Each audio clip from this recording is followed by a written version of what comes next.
Hello, hi guys. Good afternoon. I hope all of you are well and life is well and you are well. So welcome to Introduction to Legal Reasoning Part 2. इसका part 1 हम कर चुके हैं. Good morning, good morning, good morning, good afternoon. तो इसका part 1 हम लोग कर चुके हैं. अगर आप में से किसी को भी देखना हो तो आप लोग वो जाके देख सकते हैं. This is part 2 of introduction to legal reasoning. कौन से ऐसे टॉपिक्स है जो आपको पता होना चाहिए बिफोर स्टार्टिंग ऑफ प्रेपरेशन. सो मेरा नाम कुलदीप नागर है. मैंने अपना BLB भोपाल से कर रखा है. ऑल इंडिया रैंक मेरी 339 थी जब मैंने क्लैट UG का एग्जामिनेशन दिया था, और मैंने जब क्लैट PG दिया था तो मेरी रैंक आई थी 425. मैं +5 एजुकेटर हूँ और मैंने UGC नेट भी क्लियर कर रखा है. अगर आप में से कोई भी अनअकैडमी का सब्सक्रिप्शन लेना चाहता है तो अनअकैडमी पे अभी अप टू 50% डिस्काउंट चल रहा है, प्लस 1 मंथ का फ्री एक्सटेंशन भी मिल रहा है. अगर आपको मेरे पर आगे साल सकता है तो आप मेरा कोड यूज कर सकते हैं, which is Kriti B. Limited period offer है, तो अगर आप में से कोई भी मेरा कोड यूज करना चाहता है और अनअकैडमी से स्टूडेंट लेना चाहता है, अनअकैडमी के साथ पढ़ाई करना चाहते हैं तो आप लोग कर सकते हैं और अपना सिलेबस कंप्लीट कर सकते हैं. अनअकैडमी पे 2 तरीके के सब्सक्रिप्शन अवेलेबल है. एक होता है प्लस, एक होता है आइकॉनिक. प्लस में आपको मिलती है सारी क्लासेस, कोर्सेज, बैचेस, मॉक्स. घर बैठे बैठे आप लोग प्रिपेयर कर सकते हैं. शाम को क्लासेस होती हैं, अपना सिलेबस कंप्लीट कर सकते हैं. सो कहीं जाने की ज़रूरत नहीं है, आने जाने में टाइम नहीं लगेगा. घर पे ही आप अपना पूरा सिलेबस पढ़ सकते हो. सो अगर आप में से कोई भी प्लस का सब्सक्रिप्शन लेना चाहे तो आप प्लस का सब्सक्रिप्शन ले सकते हैं. और अगर आप में से कोई भी आइकॉनिक का सब्सक्रिप्शन लेना चाहता है तो आप आइकॉनिक भी ले सकते हैं. आइकॉनिक में सब तो मिलता ही मिलता है, इसके साथ साथ मिलती है 1-to-1 live mentorship, live doubt solving और रेज हैंड में प्रायोरिटी मिलती है क्लासेस में. सो अगर आपको मेरे पास साल सकता है तो इस ऑफर को अवेल करने के लिए आप कृति भी कोड यूज कर सकते हैं. Thank you so much guys. Hello good afternoon. All India CLAT free mock scholarship test होने वाला है 1.25 CR का. जून 4 को होने वाला है 2 PM पे. सो अगर आप में से कोई 20 मिनट रोकना चाहे तो आप लोग इसमें रोक कर सकते हैं. क्लैट प्रिंटेड मॉक टेस्ट आपको अगर आप आइकॉनिक या प्लस का 9 मंथ्स एंड अबव का सब्सक्रिप्शन लेते हैं तो आपको डिलीवर करेंगे आपके घर पे. और अगर आप अलग से बाय करना चाहते हैं तो वो भी ऑप्शन होगा नेक्स्ट मंथ से. May 2023 का टेस्ट सीरीज कैलेंडर यहाँ पे दे रखा है. मई में ये सारे मॉक्स होने वाले हैं अनअकैडमी ऐप पे. सो अगर आप में से कोई भी इनमें से कोई भी एक्सेस करना चाहे आप लोग कर सकते हैं. लेवल ऑफ फाउंडेशन बैच है क्लैट एलिट MHCET वगैरह के लिए May 18 से शुरू हो रहा है. अगर आप में से कोई भी इसमें रोका चाहे इसमें रोक कर सकता है. वॉरियर्स बैच है क्लैट 2024 एस्पिरेंट्स के लिए. इसमें लीगल एप्टीट्यूड मैं पढ़ा रही हूँ. इवनिंग क्लासेस होती हैं, इसमें रोकना चाहो इसमें रोक कर सकते हो. क्रैक CUET में रोकना चाहो उसमें कर सकते हो. स्पेशल क्लासेस फ्री क्लासेस होती है अनअकैडमी यहाँ पे. इंटरैक्टिव लाइव क्लासेस होती है, पोल्स होते हैं, कर सकते हो. नेक्स्ट क्लास लेक्चर नोट बनाएंगे और कहीं से कहीं भी क्लास को एक्सेस कर सकते हो. तो चलिए शुरू करते हैं introduction to legal reasoning part 2. तो आई होप आप लोगों ने पार्ट 1 देख लिया है. So we will be starting with part 2. So हमने डिस्कस किए थे कुछ इंपॉर्टेंट वर्ड्स. तो नेक्स्ट जो इंपॉर्टेंट वर्ड है वो है बेयर एक्ट्स. बेयर एक्ट्स क्या होती हैं? वो बुक्स होती हैं, वो मतलब एक्ट्स होते हैं, एक्ट्स की कॉपी होती हैं जो भी आप पर्टिकुलर एक्ट को पढ़ रहे हैं.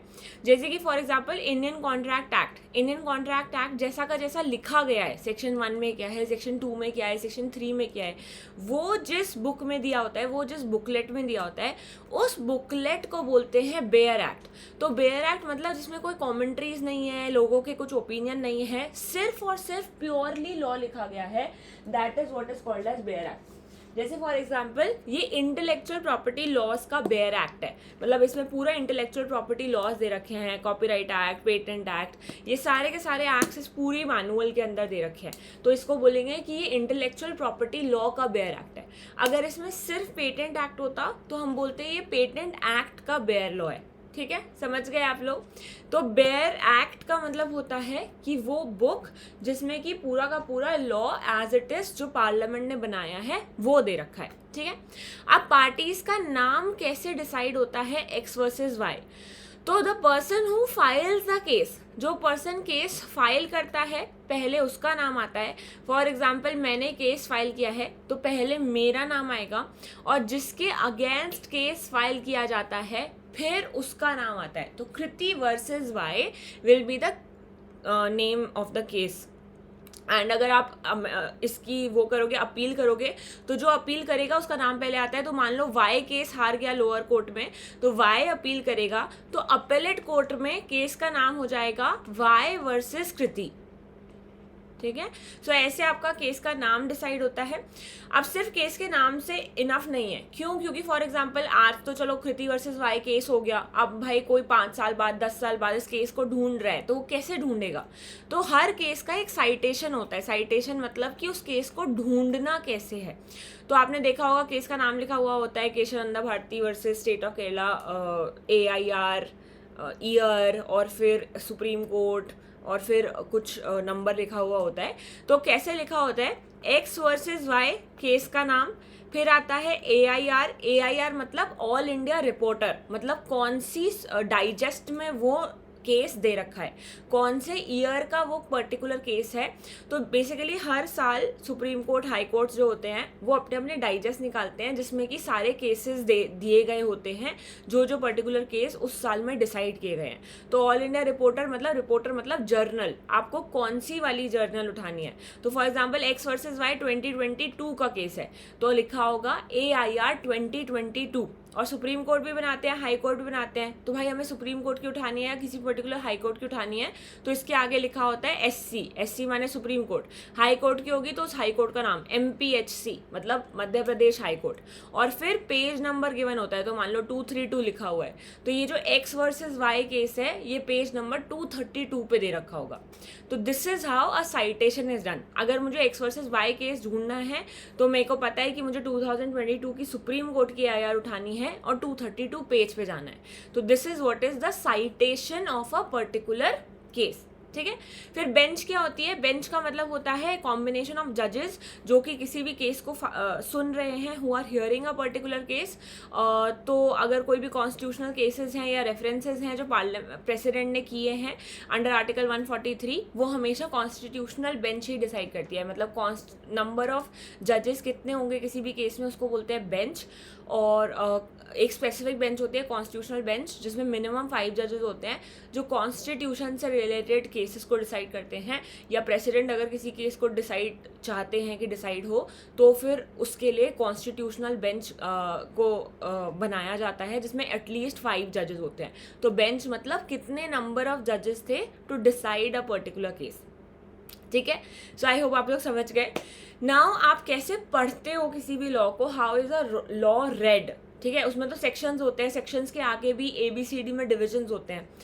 तो सबसे पहले तो हम समझ लेते हैं प्रोविजन क्या होता है। प्रोविजन का मतलब होता है जनरल कोई भी सेक्शन ऑफ अ एक्ट। ठीक है। अगर आपको याद नहीं आ रहा है कि कौन से सेक्शन की बात हो रही है तो आप जनरल रीड कर सकते हो कि भाई प्रोविजन में ये दे रखा है, इंडियन कॉन्ट्रैक्ट एक्ट के एक प्रोविजन में फ्री कंसेंट की बात हुई है। तो प्रोविजन माने कुछ चीज़ जो एक्ट में दे रखी है बट आप स्पेसिफिकली सेक्शन की बात नहीं कर रहे हो। ठीक है। प्रोविजन मतलब सारे सेक्शन, सब क्लॉसेस, सब कुछ एक जनरल टर्म है प्रोविजन। अब आता है सेक्शन। सेक्शन माने कौन से नंबर की बात हो रही है। ठीक है। कौन से पर्टिकुलर नंबर की बात हो रही है। सेक्शन के बाद आता है सब सेक्शन। सब सेक्शन मतलब कि सेक्शन का भी पार्टीशन अगर कर दिया गया है तो उसे सब सेक्शन बोलते हैं। और सब सेक्शन का भी पार्टीशन होता है तो उसे बोलते हैं क्लॉज। और क्लॉज का भी होता है तो बोलते हैं सब क्लॉज। जैसे कि महाराष्ट्र म्यूनिसिपल कॉर्पोरेशन एक्ट में सेक्शन 10 में दिया हुआ है disqualification for being a councillor. तो मैं बोलूँगी कि महाराष्ट्र म्यूनिसिपल कॉर्पोरेशन एक्ट में एक प्रोविजन है जो कि बात करता है डिस्क्वालिफिकेशन की। फिर मैं बोलूँगी कि वो है सेक्शन 10 में। और ये जो 1 लिखा हुआ है जो सेक्शन के बाद नंबरिंग शुरू हुई है दैट इज सब सेक्शन। ये सेक्शन 10 का सब सेक्शन है। तो सेक्शन 10 सब सेक्शन 1। फिर आप देख रहे हो सब सेक्शन जो 1 है इसका भी एक सब पार्ट है तो उसको हम बोलते हैं क्लॉज। तो section 10 sub section 1 clause AI। और जैसे ये भी है क्लॉज AI22। और AI22 के बाद आपको दिख रहा है यहाँ पे एक दे रखा है 1। AI का भी एक सब पार्ट है तो उसको बोलेंगे सब क्लॉज। तो अगर फॉर एग्जाम्पल मेरे को किसी ने बोला कि इसको कैसे रीड करेंगे तो मैं इसको रीड करूंगी section 10 sub section 1 clause AI sub clause 1। ठीक है। तो ऐसे आप वर्ड्स मतलब ऐसे आप लॉ को रीड करते हो। ये जो आप वर्ड सुनते हो प्रोविजन में लिखा हुआ है, सब सेक्शन में लिखा हुआ है, तो ये मतलब होता है ऐसे हम सेक्शन का जो भी नंबरिंग है उसको समझते हैं। नाउ और आर्टिकल क्या होता है? आर्टिकल स्पेसिफिकली कॉन्स्टिट्यूशन में होता है। तो जो नंबरिंग होती है किसी भी एक्ट की उस नंबरिंग को हम सेक्शन बोलते हैं। लेकिन क्योंकि कॉन्स्टिट्यूशन सुप्रीम है तो कॉन्स्टिट्यूशन वाले आर्टिकल को कॉन्स्टिट्यूशन वाले नंबरिंग को स्पेसिफिकली आर्टिकल बोला जाता है। ठीक है। तो आर्टिकल 343, आर्टिकल 21, आर्टिकल 19 क्योंकि कॉन्स्टिट्यूशन में सेक्शन नहीं होता है, आर्टिकल होता है। और वहीं पे क्लॉज का मतलब क्या होता है? क्लॉज का मतलब होता है कि आप पर्टिकुलर सब आर्टिकल को रेफर कर रहे हो। जैसे कि फॉर एग्जांपल भाई आर्टिकल 19 में क्लॉज 1A जो है freedom of speech and expression की बात करता है, तो उसके भी सब पार्ट्स, तो ऐसे सब आर्टिकल एग्जिस्ट करते हैं। ठीक है, तो ये कुछ जनरल टर्म्स हैं जो आपको पता होने चाहिए before starting your preparation for CLAT. So we are done with it and अब आप नॉर्मल क्लासेस आ सकते हो। अब आपको क्या करना है, जैसे लीगल करंट अफेयर्स की क्लासेस डेली हो रही हैं, आप 2024 में पेपर दे रहे हो तो वो क्लासेस ज़रूर अटेंड करो। जैसे अभी हमने फैमिली लॉ शुरू किया है, फैमिली लॉ की क्लासेस अटेंड करो अपना कॉन्सेप्ट क्लियर करने के लिए। फिर हम क्रिमिनल लॉ शुरू करेंगे, क्रिमिनल लॉ की क्लासेस करो। यूट्यूब पे पूरा सिलेबस कवर नहीं होगा, पर जितना भी हो रहा है एटलीस्ट आप उतना कवर कर लीजिए, वरना आप अनअकैडमी के साथ पढ़ सकते हैं। अगर आप में से कोई भी चाहे, नहीं भी चाहे तो कोई बात नहीं, जैसे भी आप पढ़ना चाहें, पर क्लासेस ज़रूर अटेंड करिए ताकि आपका सिलेबस ऑन टाइम रहे और आपका क्लास क्लियर हो जाए, और साथ साथ मॉक्स देते रहिए। तो सिलेबस एंड होने का वेट नहीं करना है, क्योंकि जब हम ऐसा करते हैं तो उस केस में क्या होता है कि मॉक्स हम नहीं दे पाते जितने हमें देने चाहिए थे। सिलेबस कभी भी ख़त्म नहीं होगा, करंट अफेयर्स तो दिसंबर तक चलेंगे। तो please make sure you start giving mocks within 10 days of your preparation and give as many mocks as possible, analyse as many mocks as possible, and आपका सिलेक्शन हो जाएगा। Thank you so much guys, बहुत बहुत धन्यवाद। Take care and have a great day and tata and bye bye.